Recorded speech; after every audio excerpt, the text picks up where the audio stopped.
We won't cut you off from Facebook and YouTube because we want you to see James O'Keefe is an important player right now with all this fake news that is going on. He has written a new book, which I've dipped into. I haven't had a chance to actually read it, but I've been dipping into it. It's really well written, very thoughtful. It's called American Pravda, My Fight for Truth in the Era of Fake News. James O'Keefe, is he there? Have we got him? There he is. Hey, how you doing, James? Good to see you. Good to see you. Great to be with you. This book I don't know if who did the writing, if you actually sat down and write. It sounds just like you. It is incredibly eloquent and thoughtful, surprisingly rich. A lot of books that come out are just self-promotional tools. This one is not. It is a real read. And I will finish it, and it's really interesting. So I want to talk to you about this. You start out very early on saying that things have gotten worse, that we can expect a disparity between the media and reality, of course, anybody who's talking about reality. But since the computer age, essentially, things have gotten much worse. Why do you think that is? Well, Andrew, first of all, thank you for having me on, and thank you for always having our back at Project Veritas. Well, we love you guys. Yeah. And I did write it. I locked myself in a log cabin for a week, and I wrote it. I did a lot of research. I read a lot of the progressive muckrakers from the early 20th century, Upton Sinclair, Pam Zeckman, a lot of the Mike Wallace, a lot of the investigative reporters, Gunter Wallraff, who actually did this. And if you think what we do at Project Veritas is hardcore or crosses an ethical line, then you need to study history, because this is not like we're doing something new under the sun. George Orwell wrote in 1984 that the party, the opposition, the establishment, the deep state, if you will, would demand that you don't believe the evidence of your eyes and ears. That was the most important commandment. Protagonist Winston Smith said in 1984, the party demanded that I don't trust my own instincts, my own sensory perceptions of the world around me.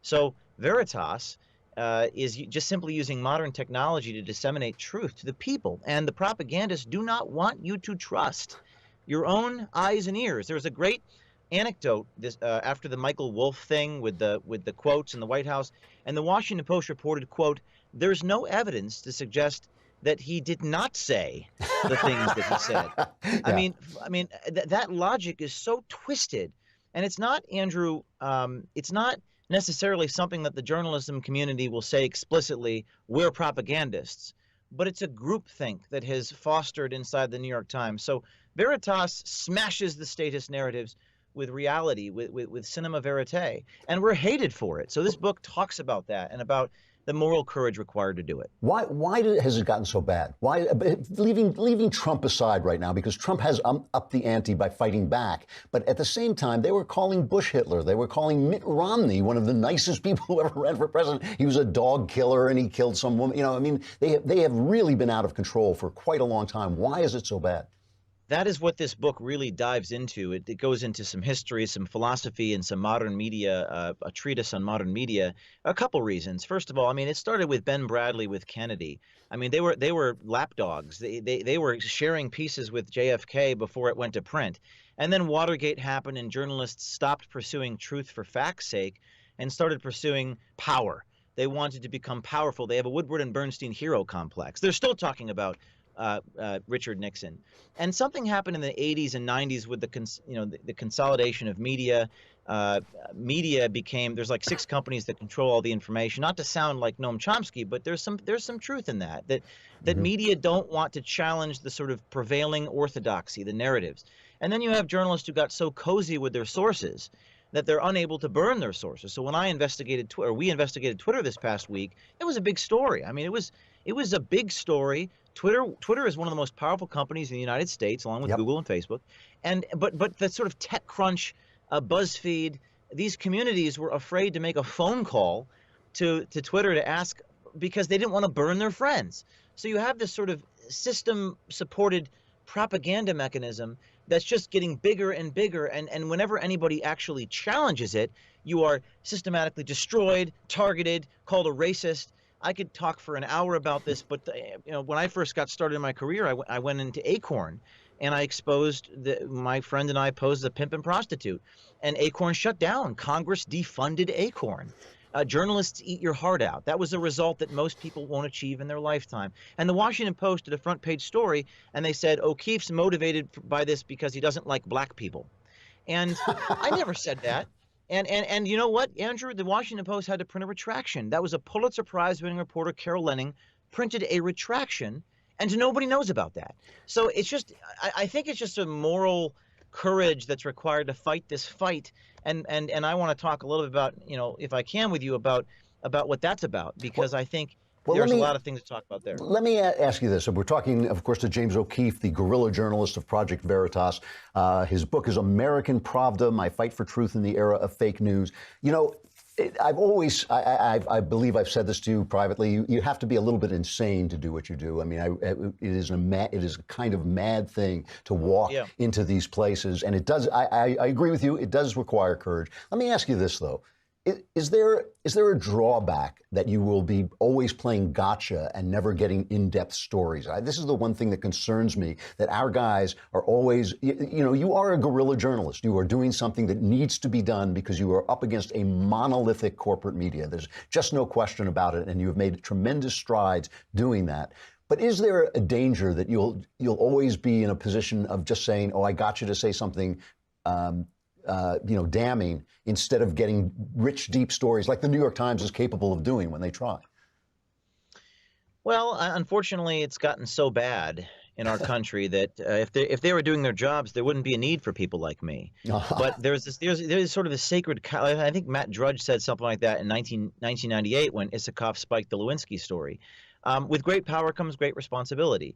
And whether or not you can use this sort of undercover technique, and using an alias to draw people out, to get their private thoughts, Andrew, I would argue that when people tell you things on the record and they know that you're going to report that, it's almost like the reporter is relaying a lie to the public, because most politicians, when they know they're on the record, are not going to tell you the honest truths. So people say, well, Keith, you're deceptive. Use deception to gain access to people. I would argue that the people who use deception are reporters who relay information on the record, because it's far more important to tell the truth to your audience than it is to tell the truth to your target or your subject. We deceive our subjects to draw the truth out of them, to tell the truth to your audience. Well, is that ethical? Well, you can't really evaluate the ethics of the means without evaluating the utility of the ends. And some of these stories we do are so important.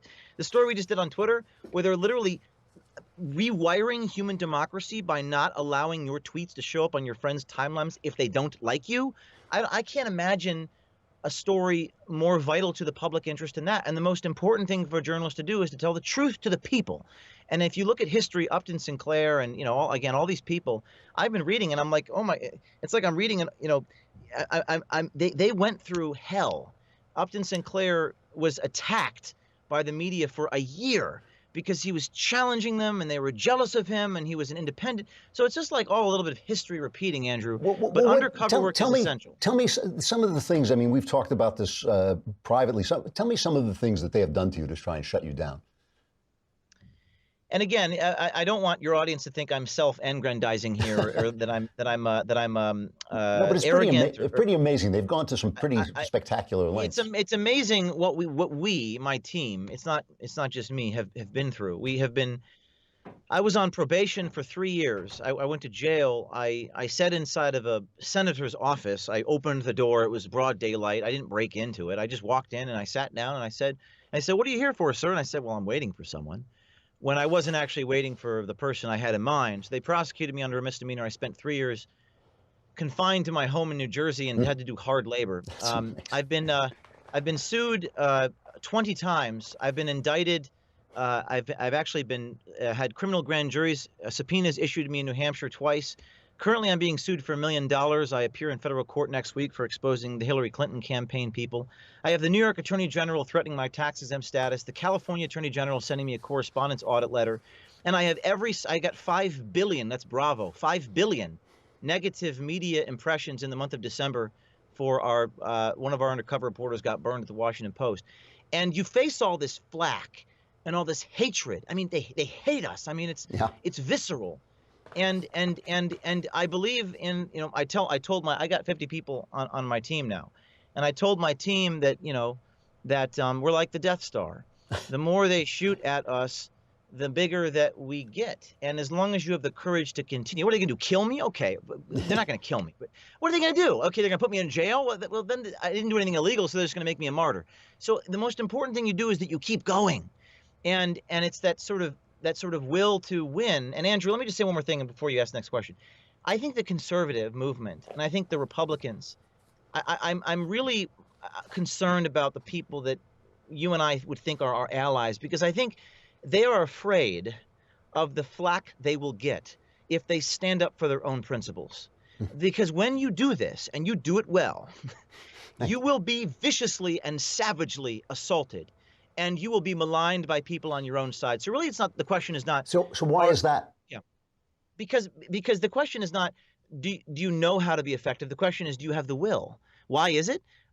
Because they control the means of disseminating information, and CNN will run their chyron. The Washington Post will say, we'll dig into your tax returns. They will pick the target, freeze it, personalize it, polarize it, and they will assault your reputation. And people on your side, Andrew, and this is like, goes back to Solzhenitsyn's Gulag Archipelago, the people on your side will sell you out for a penny. But why? That's what I want to know. Why is the right against you? Because you don't get a lot of respect from the right. They actually do come down on you. Obviously not as hard as the left, but they do give you a hard time. Why is that? Why are you ostracized there? Well, after this Twitter thing, all the people who had negatively attacked me were singing our praises, but I won't mention any names. But I think it's because, Andrew, and I don't like to speculate motives. All I can do is talk about, psychology as I see it. Getting praised by the New York Times feels so good. It feels so good. So when that political reporter, that New York Times reporter, and says, well, O'Keefe, looks like he's in trouble. What say you? Well, I think that he's wrong, and the ends don't justify the means. It's that they praise you. And the problem is that, like, we're creating a nation of feckless cowards, because all you have to do is sell out on your friend when the going gets tough. And Andrew, most people live in fear. Even the people that love us, and we have millions and millions of people who have our back. Those people live in fear. Yeah, they don't want their kids, their names to be printed. They want their kids to go to law school. And what's happening is, taken to its extreme, you have a nation of cowards who will sell each other out so that they're not targeted by the mainstream media. And it's all just a little bit of history repeating. Yeah. So the book is American Pravda. I'm out of time, but the book is American Pravda by James O'Keefe, My Fight for Truth in the Era of Fake News. Can you tell me what Project Veritas has coming up? Give us a preview. Well, we just broke one of the biggest stories ever inside Twitter. I think big tech is a big theme, and I think you'll see more from us on those companies in the future. James, thanks a lot for coming on. Good luck with the book, and good luck with what you're doing. Come back again. Thank you. Thank you. Really, and I have to say, the book is a surprisingly deep and rich read, and I'm looking forward to getting back into it.